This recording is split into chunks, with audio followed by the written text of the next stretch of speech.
What's up, guys? Got a video here.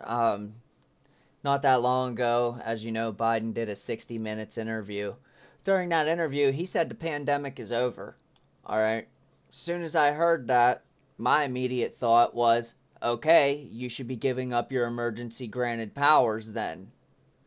If you're saying the pandemic is over, you should be giving up your emergency powers. End of story. Fast forward, here we are. It's being proposed. Let's see what it's about. The junior senator from Kansas. I ask consent to call off the quorum call. Without objection. Madam President, I rise today in order to ask for unanimous consent to pass S.J. Res. 63, a resolution to terminate the COVID-19 National Emergency Declaration.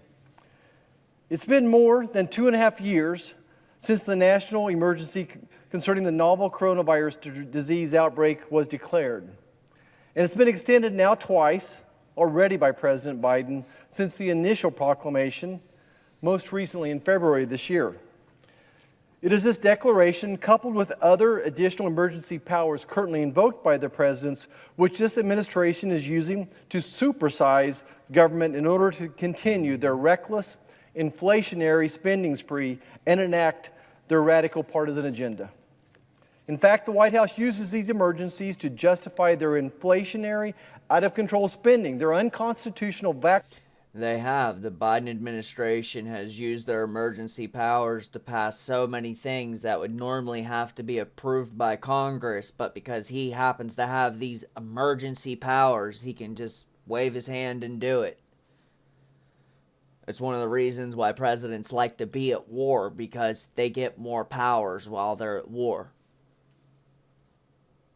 vaccine and mask mandates, and to forgive student loans. This is not the first time I come to the floor to terminate this emergency declaration. In fact, in March, I brought an identical resolution to this floor under the expedited procedures contained in the National Emergency Act that passed this body by a vote of 48 to 47.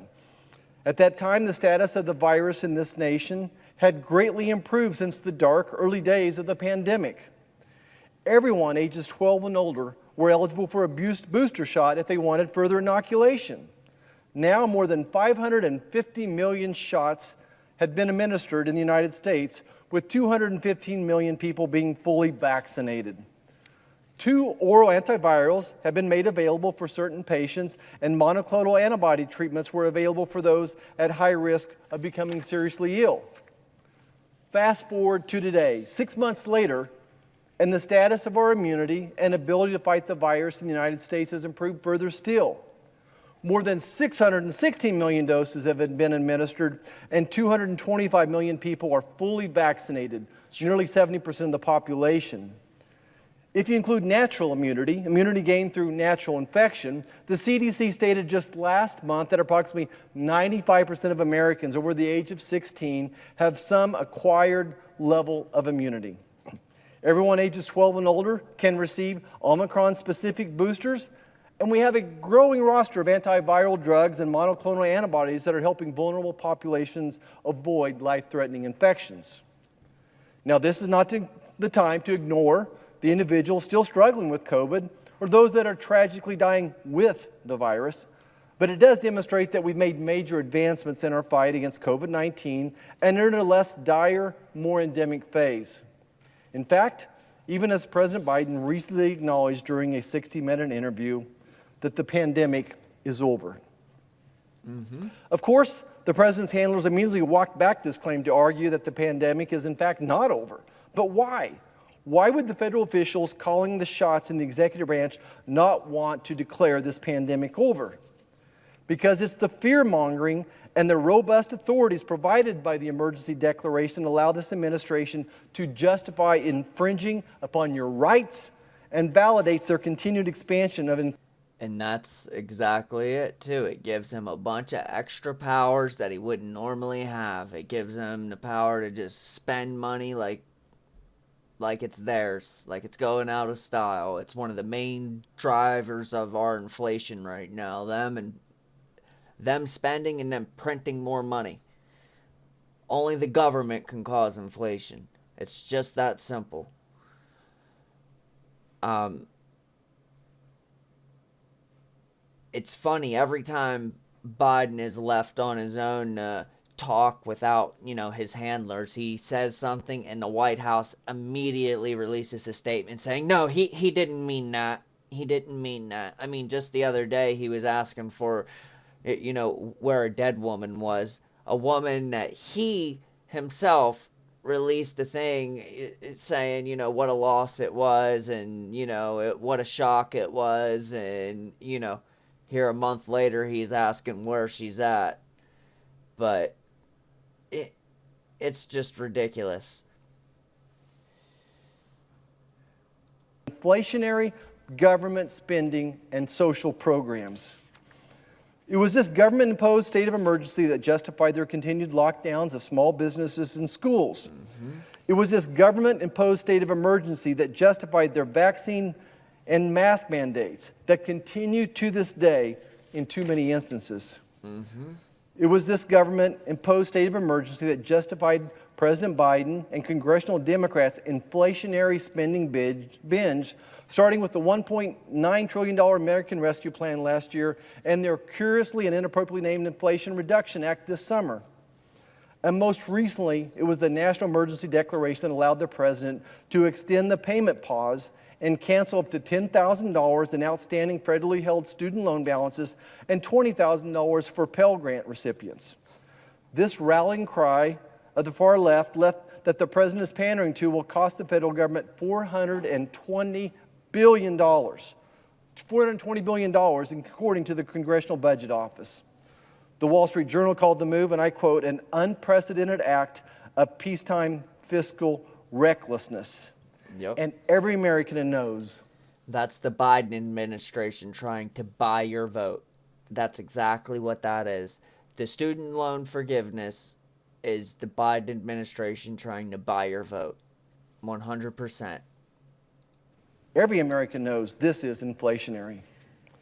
This is exactly the problem. The Biden administration is keeping Americans under the strains of the National Emergency Declaration as if it were not living in a time of peace. As if it were living in a time of war that requires the full force of the federal government. Rights and fiscal responsibility be damned. In order to respond to this crisis, in order to rein in this massive expansion of government, to slow down inflation and restore Americans' fundamental rights, we must take the important step of terminating the COVID-19 National Emergency Declaration. I encourage all my colleagues to join me in supporting doing so. Thank you, Madam President. I ask unanimous consent that the Finance Committee be discharged from further consideration of SJ Resolution 6-3 and the Senate proceed to its immediate consideration. I further ask that the joint resolution be considered, read a third time and passed, and that the motion to reconsider be considered, made, and laid upon the table. Is there objection? Reserving the right to object, Madam President. The senior senator from Oregon. Madam President, I just went over to our colleague from Kansas and told him I would much rather be on the floor this afternoon working in a bipartisan way on something like this, and I hope that can be part of Senate proceedings in the future. Here's what I think is important for the public to know about this proposal. It is, in the real world, the Marshall proposal is a prescription for less flexibility and more red tape in American health care. And I want to be very specific. Every member of this body understands that America has a serious shortage of nurses and health care providers. What does that have to do with inflation? Every single time we go home. I'm sure this is the case for our colleague from Kansas, a physician. Here's from physicians and providers. Every time we're... This has nothing to do with inflation at all. It has nothing to do with Biden's emergency powers and his spending. It has nothing to do with any of that. What the hell is this guy talking about? Home, we hear from healthcare providers. I see the President of the Senate has been a very strong advocate for healthcare improvements for patients and providers. Every time we're home, we hear about the need for more healthcare providers. Now, right now, there are requirements in Medicare for a lengthy process that must be completed before it's possible to hire healthcare providers to serve Medicare patients. Yeah, it's called college. If the Marshall proposal goes into effect as written, Health and Human Services could not waive this complicated process to take care of patients. So that would leave our country short of healthcare providers when there's an acute, even more serious need for them. So I'm just going to close with this, because we're all hoping to be home over the next week or so. When I'm home, I always do these open to all town hall meetings. I go to every one of my counties every year. I've had more than 1,020 of them. Open to all, ask whatever you want. I have never had a constituent at home, an Oregonian, say, Ron, what we need is more complicated processes and red tape in American healthcare. Usually they're talking to us about waiving things. So for those reasons, Madam President, I object. Objection. This guy objects to the president being stripped of his emergency powers because it creates more red tape for healthcare workers. Does that even make sense? Like, the red tape is there for a reason. Let's just be real. It's so people who aren't qualified to be taking care of people don't get hired. I can't tell you how many meth addicts have taken care of my girlfriend's father. He's a paraplegic. I can't tell you how many meth addicts, or, nurses have stolen from him, have abused him in some way, or done something that is just completely inappropriate. The red tape is there for a reason. Alright? And to base your argument on Biden should keep his emergency powers that are destroying this country because it creates more red tape for healthcare workers is not only a piss poor argument, it makes no sense at all.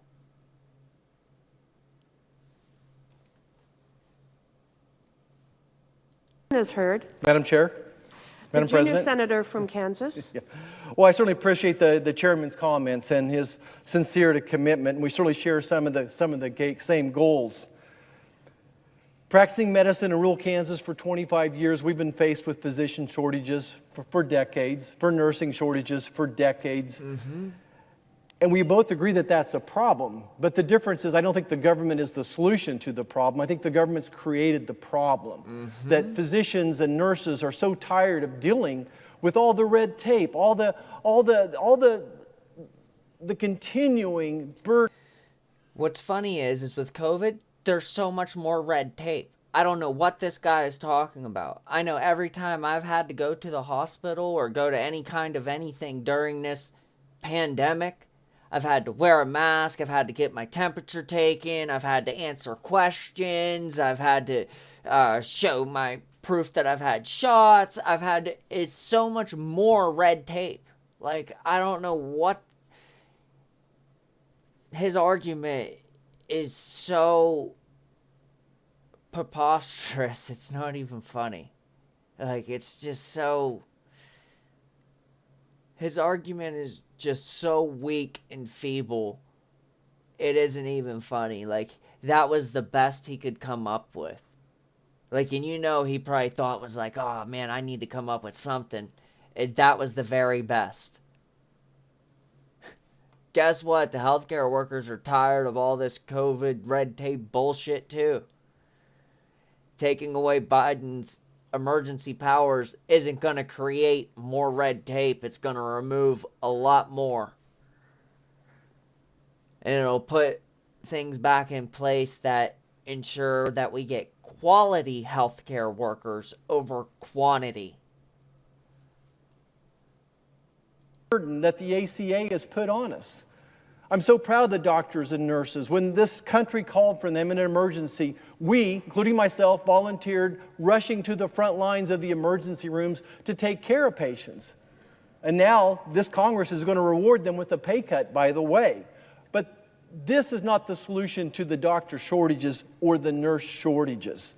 The solution is to respect the profession, to remove some of the red tape, allow us to be doctors and nurses. Don't make us be tied down with issues like prior authorization, which I know your committee is seriously considering as well, and we appreciate your work on that as well. Certainly, what I do have people that come to my town halls, and like you, we've been to 100 counties in the last 2 years. We have 5 left to go. And what people ask me is why do our kids in the Head Start programs still need to wear a mask? Do they even do any good? Why are there still vaccine mask mandates out there? Why is this government continuing inflationary spending? And it's my feeling that this emergency declaration allows the President and the White House to expand those powers to take our constitutional rights away from us. You know, again, I have encouraged people to take the vaccine and do all the right things, but I still think that it's time to end the emergency, give us our God-given Constitution. This gentleman, Senator Roger Marshall, he's 100% correct. You know, it's time to take these powers away from the president, take away these powers that he's using to cause all this hyperinflation. And like I said, if it creates more red tape as far as hiring healthcare workers, well, like I said, quality over quantity.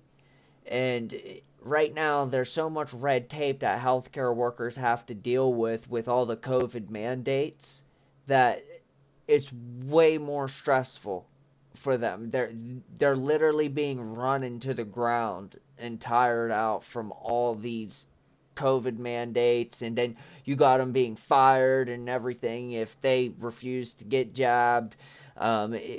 It's just ridiculous. And like he said, they're getting rewarded with a pay cut. So your stance of, you know, being a champion of healthcare workers, it's feeble. I'll leave it at that.